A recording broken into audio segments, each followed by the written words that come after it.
Rise and shine, Mr. Freeman. Rise and shine. Not that I wish to imply you have been sleeping on the job. No one is more deserving of a rest, and all the effort in the world would have gone to waste until... well, let's just say your hour has come again.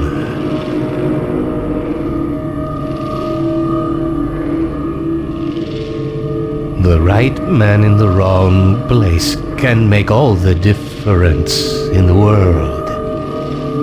So wake up, Mr. Freeman. Wake up and smell the ashes. I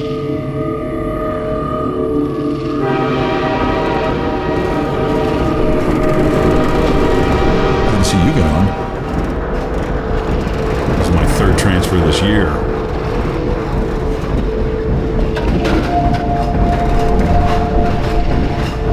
No matter how many times I've been relocated, I never get used to it.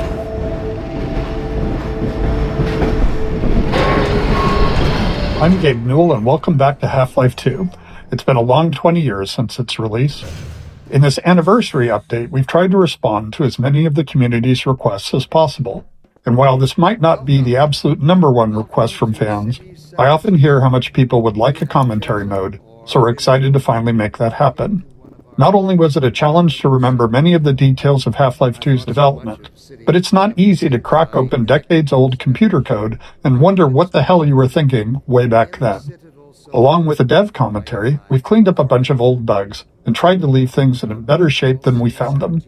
And at least this time, we had the luxury of knowing how things turned out in the end. To listen to a commentary node, put your crosshair over the floating commentary symbol and press your use key. To stop a commentary node, put your crosshair over the rotating node and press the use key again. And please, let me know what you think. You can reach me at gaben@valvesoftware.com. Thanks, and have fun. Physics objects. It might be hard to remember it now, but back when Half-Life 2 came out, small objects in games, like these bits of trash, were usually static, as in they didn't really move, or if they did, it was in a very simple way. If you were lucky, they might break apart into some sprites if you hit them. One of the goals for this initial train station section was to really make it clear to players that these kinds of things were properly, physically, actually being simulated in Half-Life 2.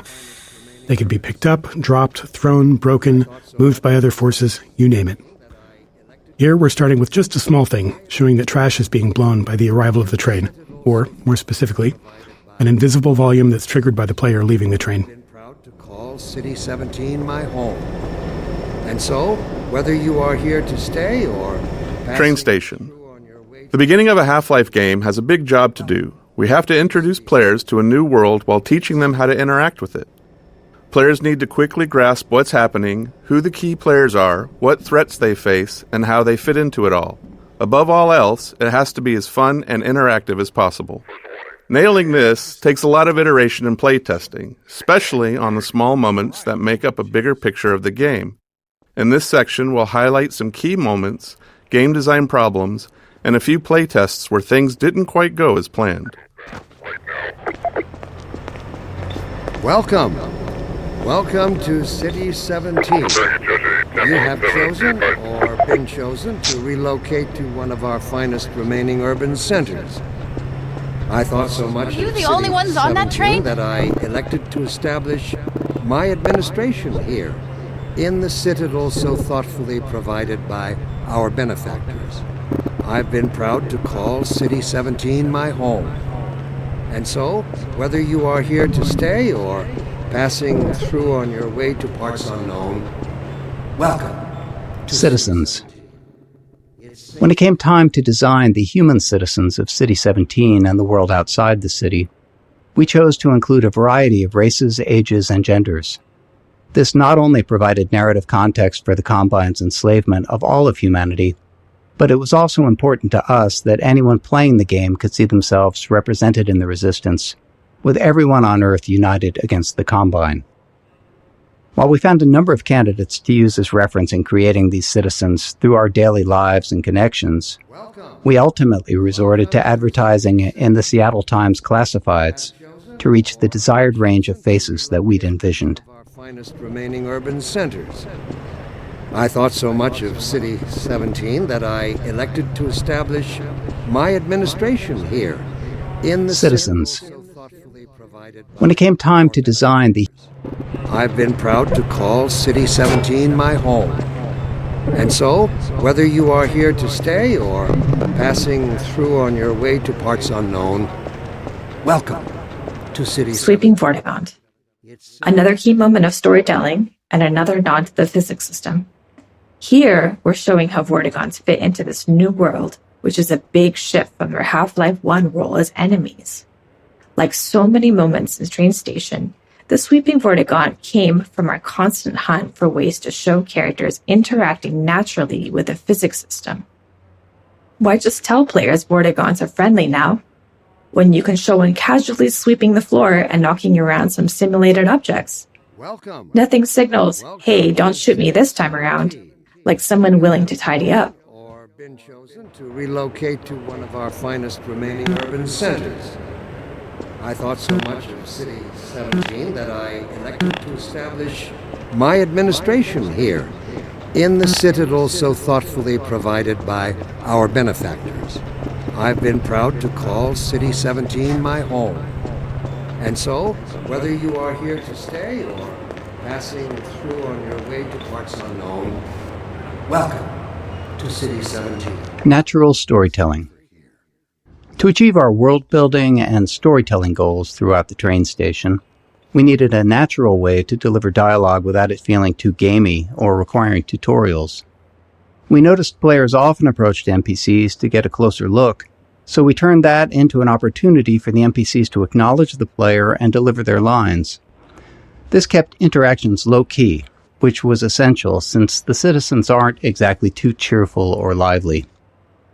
The simplicity of this approach also aligned with one of Half-Life's core storytelling goals, making the narrative responsive to the player's interest. Some players want to dig into every detail, while others just want to know what to do next. Giving players control over how much story they want to engage with, without it blocking progress, is a goal we always try to maintain in a Half-Life game. Plus, the less complicated a feature is to implement, the more of it we can include. Passing through on your way to parts unknown, welcome to City 17. And the ones that do arrive, they never leave. You never see them go. They're always full. No one ever gets on, but they're always... Don't drink the water. They put something in it to make you forget. I don't even remember how I got here.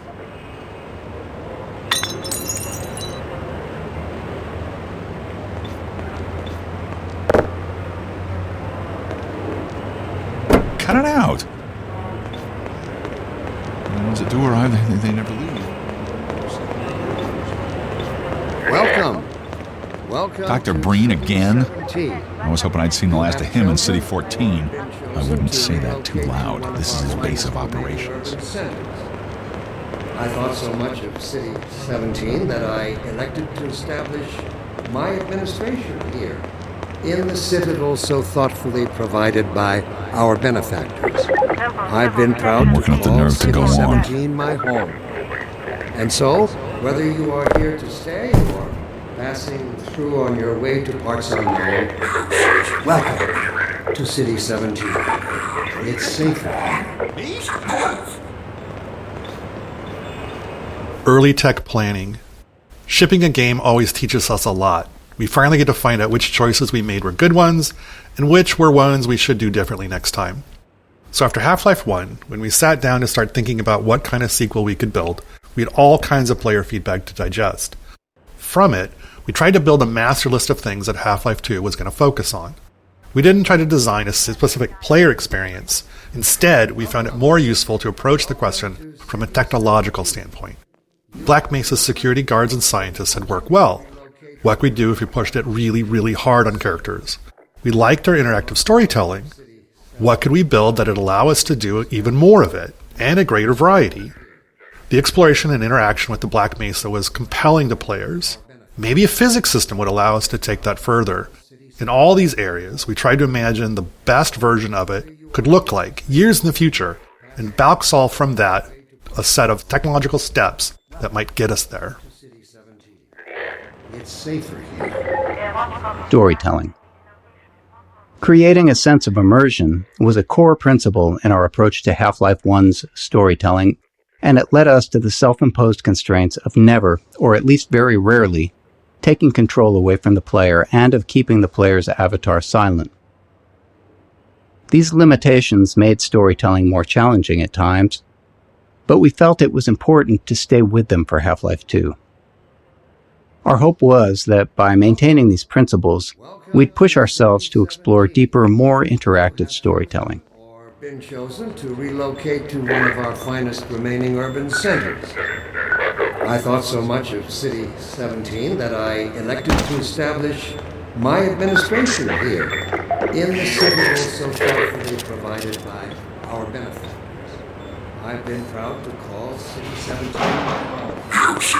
And so, whether you are here to stay or passing through on your way to parts unknown, welcome to City 17. This must be a mistake. I got a standard relocation coupon just like everybody else. Characters. In Half-Life 1, security guards and scientists could best be described as archetypes, not individuals. They were abstractions of characters that matched the visual fidelity we could achieve at the time. But as our technology improved with Half-Life 2, we saw an opportunity to move beyond abstractions. The increased visual fidelity of the character models, combined with improvements in animation, made us believe we could focus on creating individual characters, people you would actually care about. We allowed ourselves to write real dialogue and have characters deliver it in a way that felt realistic enough for players to not think about them as pawns in a video game, and hopefully propel our narrative forward.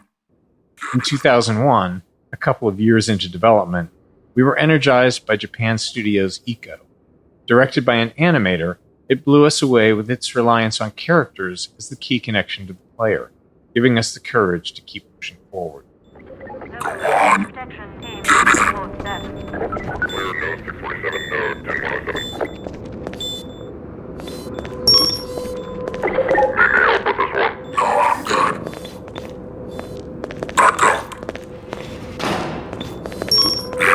I'm gonna need me some privacy for this. About that beer I owed you. It's me, Gordon, Barney from Black Mesa. Hey, sorry for the scare. I had to put on a show for the cameras. I've been working undercover with civil protection. I can't take too long or they'll get suspicious. I'm way behind on my beating quota. Yes, Barney, what is it? I'm in the middle of a critical test. Sorry, Doc, but look who's here. Great Scott! Gordon Freeman! I expected more warning. Yeah, you and me both, Doc. He was about to board the express to Nova Prospect. Well, Barney, what do you intend? I'm thinking. Alex is around here somewhere. She would have a better idea how to get him here. Oh, as long as he stays away from checkpoints, we should be okay. Listen, I gotta go, Doc. We're taking enough chances as it is. Very well. And, Gordon, good to see you. Okay, Gordon. You're gonna have to make your own way to Dr. Kleiner's lab. Oh, man, that's what I was afraid of. Get in here, Gordon, before you blow my cover. Blocking tutorials.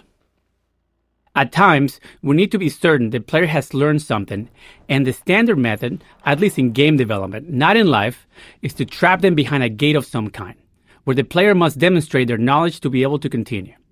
We try to disguise these gates as something natural, so it doesn't feel like the game has come to a halt. Of course, time, resources, or the environmental context itself can make that tricky. In this case, we needed to teach the players how to move objects, so a simple stacking puzzle seemed like the best solution. We tested more complex designs, but they ended up being less effective at teaching the actual thing we needed the player to learn. Blocking tutorials 2. There are two failures of note in this tutorial. First, players can break it by tossing all the boxes out the window, which is obviously not great. This leaves them stuck and unable to continue, which we consider a game-stopping bug that must be fixed. A clean solution would have been to tweak the window or crate sizes so that the player could fit through but not the crates. The problem was that we really only caught this problem late in development, and making even a simple change like that can have unpredictable, game-breaking consequences, and right before launch no less. Also, this issue was purely theoretical. We'd never actually seen players do it. Our playtests of the design space had gone smoothly, with players learning what they needed and moving on. So changing the room's design this late in the game could have disrupted that success in ways that we couldn't foresee. So we opted for a more conservative fix rather than something elegant. If you're curious, try tossing all the boxes out the window and see what happens.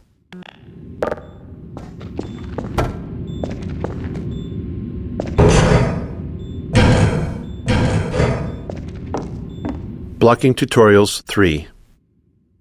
The second failure in this tutorial space is a case of misteaching, where we accidentally teach the player something we didn't intend. This can be hard to avoid without extensive playtesting, since the game is always teaching, even when it's not by design. We cover a more extreme example of this later in Train Station. Some cases of misteaching are critical to fix, like if the player learns the wrong way to use a weapon or interact with a common element of the game. But this one was more subtle. While teaching players to move objects, we also taught them to stack physics objects to escape a space. Normally that's fine, except we don't deploy that puzzle later in the game, and teaching something irrelevant just clutters up their mental toolkit and makes it harder to readily keep useful things in mind later on. Worse, stacking objects to escape the play space become a problem later on, something we had to actively prevent in multiple areas. With so many physics-based objects in the game, blocking this behavior without putting ceilings everywhere wasn't really an option. In the end, we hoped players wouldn't overthink this early lesson, and when playtests showed players getting stuck later on, we made sure not to remind them of it.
Fall damage. Teaching players how to do things is an essential thing for the game to do, but for them to make confident decisions, they also need to understand the more subtle rules.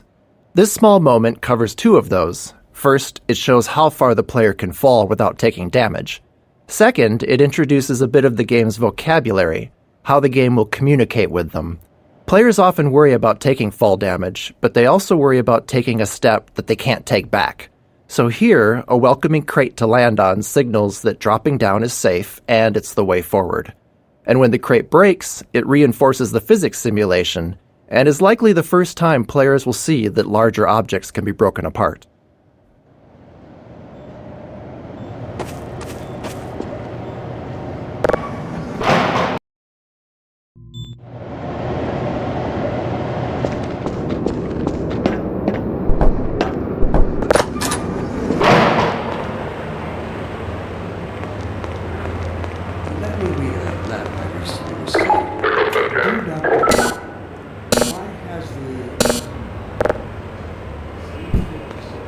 Pick up that can.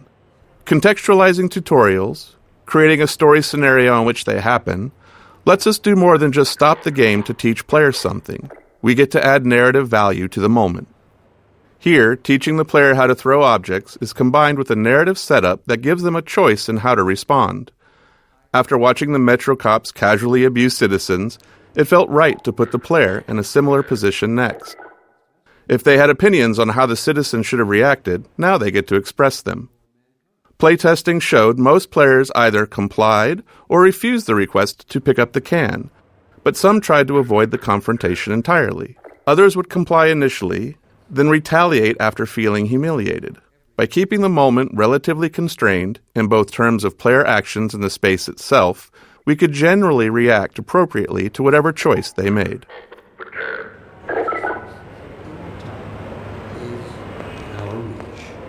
This simple fact has far-reaching implications. It requires critical thinking, revision of our genetic imperatives. It also requires planning, forethought, and running into opposition to our neural precepts. I find it helpful at times like these to remind myself that our true enemy is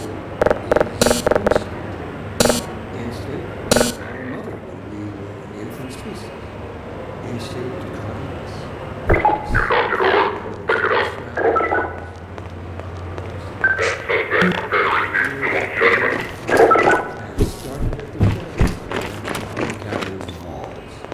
But inseparable from instinct is its dark twin, superstition.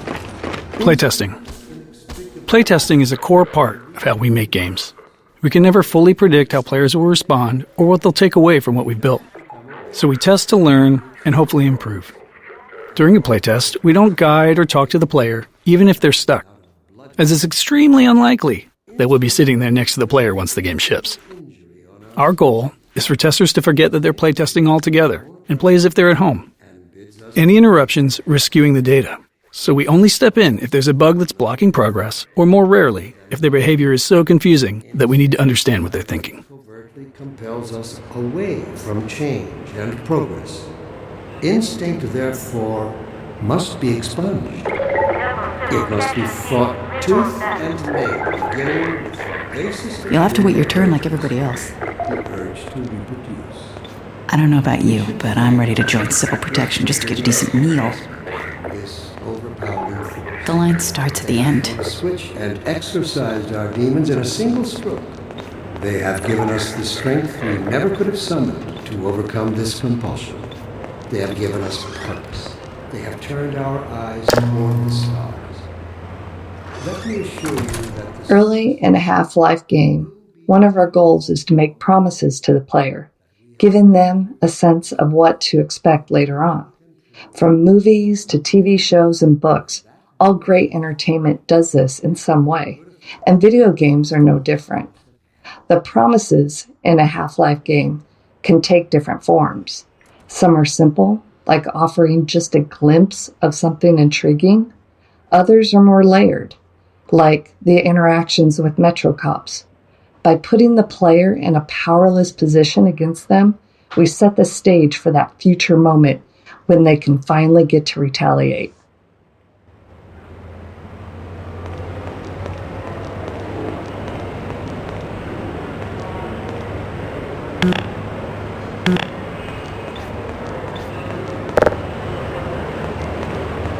Let me read a letter I received. Dear Dr. Breen, why has the Combine seen fit to suppress our reproductive cycle? Sincerely, a concerned citizen. Thank you for writing. Concerned? Of course, your question touches on one of the basic biological impulses, with all its associated hopes and fears for the future of the species. I also detect some unspoken questions. Do our benefactors... The Citadel.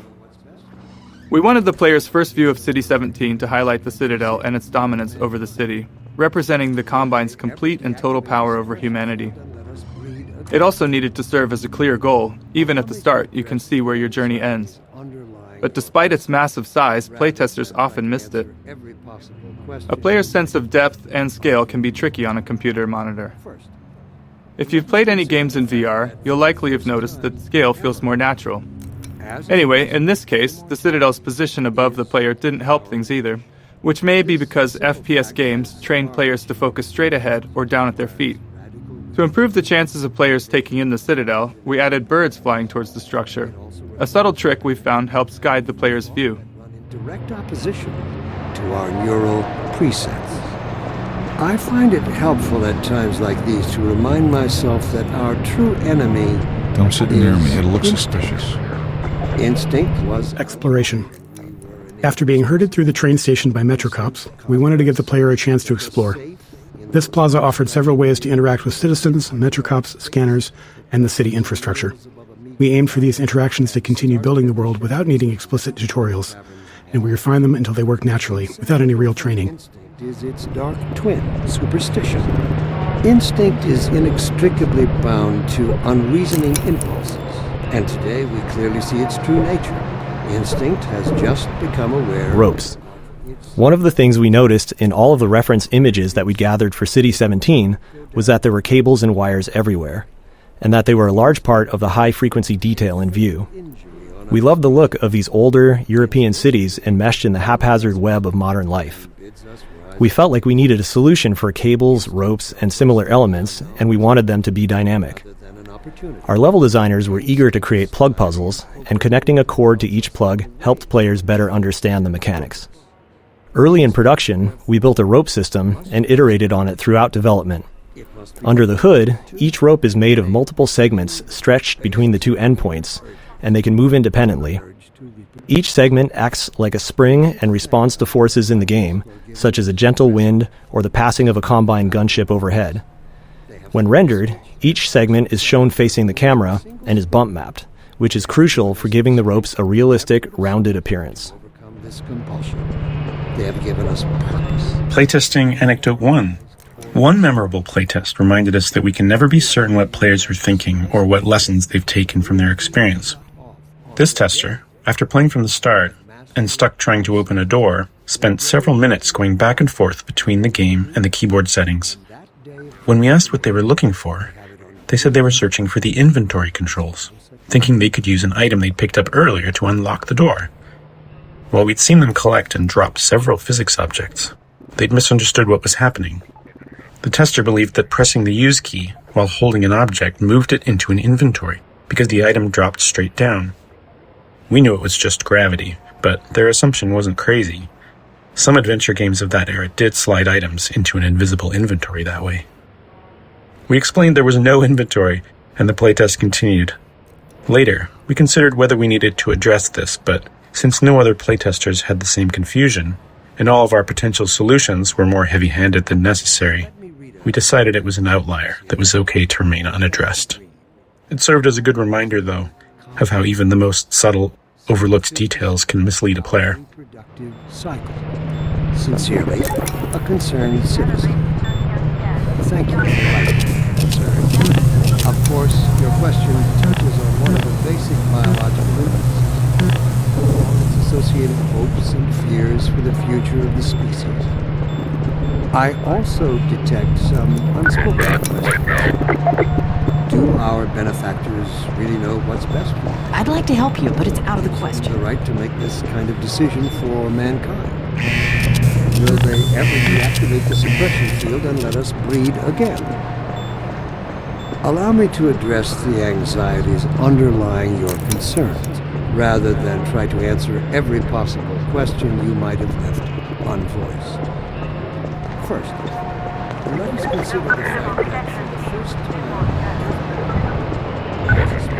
Strider. This simple moment is a promise that you'll encounter this enormous thing later in the game. Even an uncomplicated scene such as this really does require a lot of playtesting and iteration because of Half-Life's goal of not taking control away from the player. As you can imagine, it takes a lot of small tweaks to ensure that as many players as possible are looking at the right place at the right time here. The street layout and the Metrocop scene are all set to guide the player's gaze, perfectly framing the Strider when it appears.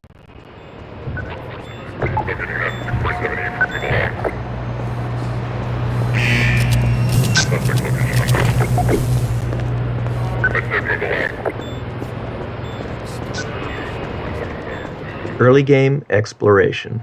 Up until this plaza, the player likely hasn't had to think much about their path, as it's been clear and straightforward. But here, we wanted to encourage exploration, which meant making the way forward less obvious, which can produce a feeling of being lost or, worse, confused, as you might expect. These kinds of shifts can be tough, especially early in the game, when the player is still learning the game's guidance cues. Here, it's further complicated by force-fielded checkpoints, which allow NPC citizens to move through, but restrict the player, leading many playtesters to believe that there was a way to bypass them. Ultimately, it was extensive testing that helped us find the right visibility for the alley forward, using lighting, layout, and a wooden crate, an object players have already used as a sign they're headed in the right direction, all to subtly guide them forward.